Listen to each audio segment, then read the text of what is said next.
This is an unprecedented live-action horror survival game. 50 people are trapped in a single locked room, and each person stands within a red circle at their feet. They cannot touch anyone else or step outside the circle, or they will be electrocuted and die. However, even if they stand perfectly still, the mastermind behind the game will still randomly choose one person to die every 2 minutes. What's even stranger is that the person killed is mysteriously dragged away by an unseen force. At first, no one understands why they are there, or even the rules of the game. It's only after a few people die that someone discovers they can control an arrow on the ground by twisting their wrist, and by clenching their fist, they can select where the arrow stops. But unexpectedly, the person pointed at by the arrow. The person selected by the arrow will be the next to be killed before the countdown is over. After testing, the group realizes that each person is associated with a specific arrow, and anyone can freely control an arrow to choose someone. In other words, the group can now vote to decide who will die next. Even though they figure out how it works, restrained by their moral limits, no one makes a vote during the next round until another person is randomly killed. As panic spreads, no one knows who will be next. Someone then suggests that they try voting for the people who are already dead, to see if that can stop the killings. With the countdown nearing its end, the group quickly points their arrows at the dead, but as the timer runs out, another person is still killed instantly. It's clear this plan won't work, and the group is thrown into chaos as the deaths remain unpredictable. With a new round beginning, everyone starts worrying they could be next. Suddenly, a man steps forward. He argues that since someone has to die anyway, why not let the elderly die first? After all, the elderly don't have much time left, and they're bound to die before the young. Why not let the younger people have a better chance of survival? His words spark a fierce reaction. Some agree immediately, while others are opposed, even accusing him of being immoral. But he ignores them and directly names one of the elderly in the group. The elderly man, now singled out, panics and argues that he also has a right to live and shouldn't be treated this way. But as the countdown reaches 0, he's voted out and killed. It becomes clear that when faced with life and death, people's first instinct is self-preservation. After the first elderly person is killed, the group quickly votes out the rest of the older individuals. Soon, they begin targeting anyone who looks old. A woman wearing a hat, noticing the group's attention shifting to her, hurriedly explains that she's only 50 years old and just looks a bit older. At this point, a new question arises. What age counts as elderly? Most of the group are middle-aged. Once the elderly are gone, will it be their turn next? The man who suggested targeting the elderly suddenly finds himself the new target of the group. Some people begin voting for him. Panic-stricken, he tries to defend himself, but the group gives him no chance.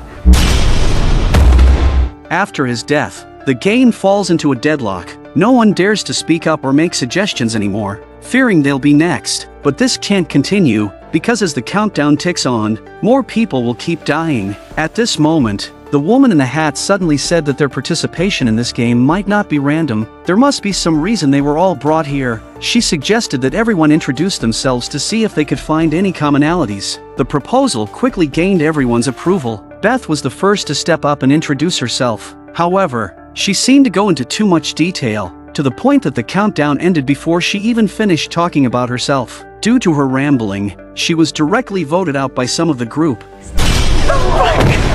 Realizing that talking too much might get you killed, the others kept their introductions brief. Although they didn't discover any shared traits or useful information, they realized that not everyone in the room was a stranger. For example, a married couple happened to be sitting next to each other. After Craig introduced himself, he began pleading with everyone. Anyway, I just wanted to ask everyone respectfully, please don't vote for my wife. You can vote for me, but please just spare my wife. Nobody responded. At that moment, a police officer pointed a finger at the tattooed man, stating that he recognized him. The man's name was Rao, and he had a history of domestic violence. The officer had dealt with his case before, so he suggested that if they had to choose someone to die, they might as well start by voting out the criminals. Despite Rao's desperate attempts to deny knowing the officer, he couldn't escape being chosen. With this as a precedent, the group decided it might be a good strategy to first eliminate the bad people, increasing the odds for the good ones to survive. But who were the bad people? The man saw that others were eyeing him and immediately said, "Don't bother looking. Why not send all of us out?" Looking at the man's indignation, someone explains that it has nothing to do with them. Quite a few people had already died. so he couldn't use excuses to avoid being chosen. Because of this topic, several people on the scene fell directly into an argument, and even the police officer behind them stood up. He said that since he started working, he has never seen a group of people who are idle and do not work for a living. Just like today, they must create a topic to make a living for themselves. As he grew more agitated, the policeman was unexpectedly voted out. With the officer dead, Soldier stepped in to smooth things over. He said everyone should set aside their biases, as the most important thing now was to figure out how to stop this ordeal, not turn against each other. Since they were all trapped here, they were like a team, and only by working together could they get through this. Soldier's words snapped everyone out of their daze. Seeing that a new round of countdown has begun, Soldier proposes to vote for himself to see if can create a tie and delay the time. However, when people tried to vote, they realized they couldn't vote for themselves, leading to another random person being killed when the countdown ended. In the next round, someone proposed a new strategy. Everyone should vote for the person to their right, forming a continuous loop and creating a tie. They quickly began putting this plan into action, but before the countdown ended, a pregnant woman and a man ended up with more votes than the others. Confused, the remaining voters rushed to cast their votes. In the end, the man was voted out when the countdown ended. Though the man was dead, people were puzzled. How had they ended up with more votes? At this point, Eric explained that he saw the man who just died break the rules by voting for the pregnant woman, so he voted for him in response. But why would that man do such a thing? Someone realized that maybe only one person would survive in the end. If only one could survive, then it was likely to be the pregnant woman or Katie, as they were considered the most vulnerable. Perhaps the only way to increase their own chances of survival was to vote them out. With this revelation, a fierce debate ensued. Some argued to vote them out first, while others believed they should be protected, splitting the room into two factions. As the next round of voting concluded, this time 3 people tied in votes. Just kill them both!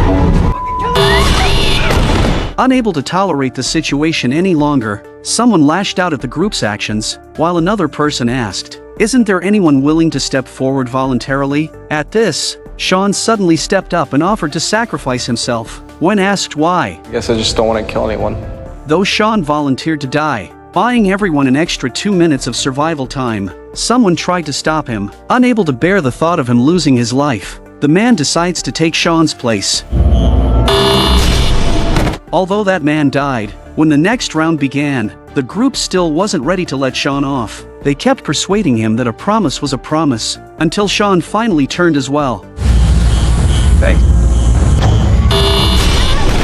With Sean's death, no one else was willing to volunteer. Thus began another round of targeting the childless, the single, the ones without families. After several more rounds, only a few people remained. In their desperation to survive, some began attacking and accusing others. For example, a man in a suit falsely claimed he had seen Christina on a TV show, calling her an adult film actress. It was clear the man in the suit was trying to use Christina's profession to rally support. But in the end, he was the one who died. It became obvious that the more aggressive a person was, the more likely they were to be eliminated. After several more rounds of voting, only 15 people remained. Attention turned to Katie and the pregnant woman again. If only one person could survive in the end, then one of them would surely have to die. Why not vote one of them out now? After some discussion, a group decided to vote out Katie first. This led to 2 opposing sides, as some wanted to keep Katie alive, sparking heated debates and targeted voting. Surprisingly,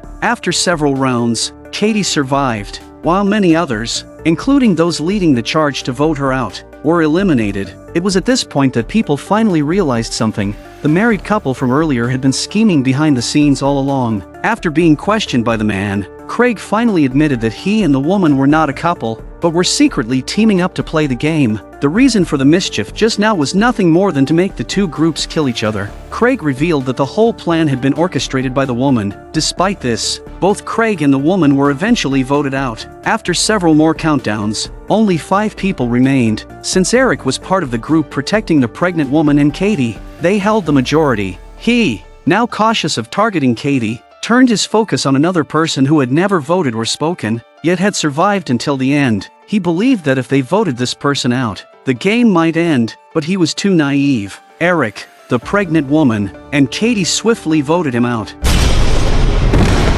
Even with just 4 people left, The silent man remained indifferent, as if silently protesting the unseen forces behind the game. Whatever the case, the game continued, and Eric eventually voted him out. With his death, only 3 players remained. Eric suggested that perhaps only one person could survive, and the only way to ensure that was for one of them to step out of the circle with him. But who would make that choice? Eric left the decision to the pregnant woman and Katie. After a brief moment of thought, Katie made a brave decision. I'll go. For the baby, right?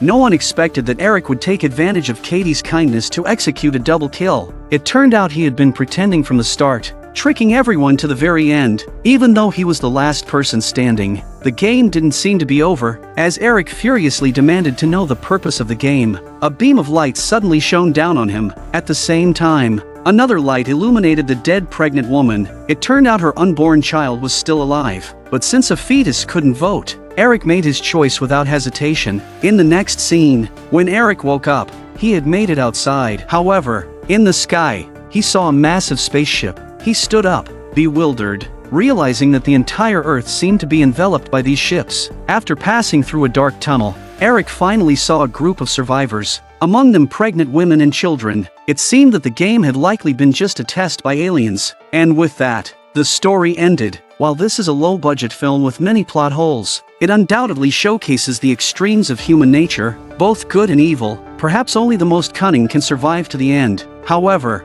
even in the face of death, most people would still hold on to their moral principles. If you found yourself in this situation, what would you choose?